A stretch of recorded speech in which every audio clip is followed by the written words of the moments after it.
AP deputy CM పవనాల సార్కు పానాపాయం ఉన్నదట. ఫోన్లు చేసి మరి ఏ పవన్ కళ్యాణ్ ఏమనుకుంటున్నావు, ఎన్నటికైనా నీ సావు మా చేతులనే అనుకుంటా బుగులు పట్టిస్తురట. అసలు ఎవరు చంపుదాం అనుకుంటుర్రు? హత్య చేసేంత కక్ష వాళ్ళు ఎందుకు పెట్టుకుర్రు? ఇంతకు వాళ్ళు ఎవరో ఏపీ పోలీసుల కెరకైందా అరుచుకున్నా పారి.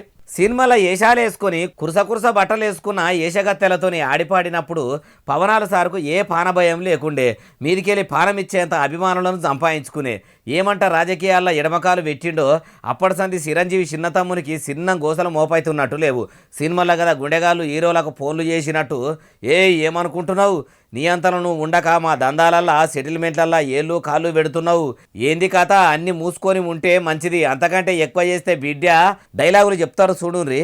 అగో అట్లనే ఎవడో ఆకాశరామన్న కూడా డిప్యూటీ సీఎం సార్ పేషీకి ఫోన్ చేసి నేను చంపేస్తామన్నారట. అంతటితో నాయక ఫోన్ నంబర్ కథ గలీజ్గా మెసేజ్లు పంపిర్రట. ఇది ఎవల పని? ఎందుకు పవనాల సార్ పానమే ఇయ్యాలనుకుంటుర్రు? అసలు ఎంత గ్యాంగు ఉన్నది? ఏపీ ముఖ్యమంత్రి సార్ను ఎందుకు టార్గెట్ చేసిర్రని ఇప్పటికే పోలీసులు హుషారయ్యిండ్రు. మొన్న కాకినాడ పోర్టు కాడ రేషన్ బియ్యం గురించి గట్టిగానే నిలదీసే. అది గిట్లా మనసులో పెట్టుకొని అక్కడ పాడుమలే దందా చేసే బేకారుగాళ్ళు గిట్లా ఈ పని చేస్తుర్రా?